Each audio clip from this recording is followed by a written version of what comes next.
Dogs was released March 23rd, 2018 in the US. It's the ninth feature film from director Wes Anderson and his second entirely stop-motion animated movie. The plot takes place in a future version of Japan where an outbreak of the dog flu has caused the government to ban all dogs and move them to a nearby spot off the coast of Japan known as Trash Island. The movie has a star-studded cast, as most Wes Anderson films do, including the voice acting talents of Bill Murray, Bryan Cranston, Jeff Goldblum, and many more.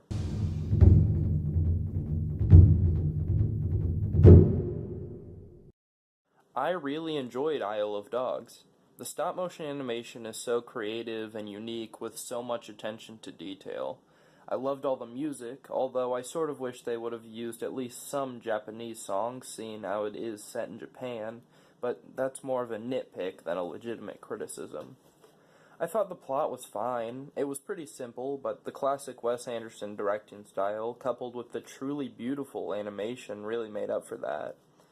My biggest criticism of this movie is that it had a hard time setting up and keeping to the rules of this world it's created.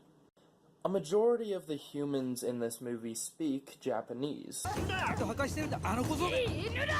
Or somebody spoke his language. There are parts where someone is translating the Japanese to English, and there is one American character that speaks English the whole time, but the interesting thing is, to us, it sounds as though the dogs, which are the main characters, are speaking English. And at the beginning of the movie, the film states that the dog's barks have been translated to English. It's a really nice way to explain why the audience can hear the dogs. So great, they've set this rule in place that the dogs and humans can't communicate, and the language barrier between them is actually a really interesting idea that comes into play throughout the film. But unfortunately, in about the last 10 to 15 minutes of the movie, all of that is stripped away.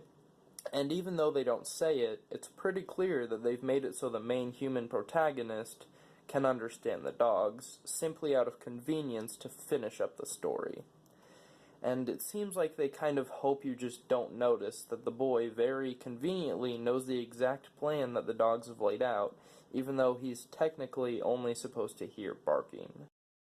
Now, the big question I like to discuss when I review a movie is, would I recommend it? Well, if you like Wes Anderson movies, yes, I would totally recommend you check out this one. But would I tell someone I know that doesn't like Wes Anderson movies to watch it? No, I don't think I would. So that's really all there is to it. If you like stop motion, if you like Wes Anderson, or if you can even just appreciate really nice visuals, then I would say check this out.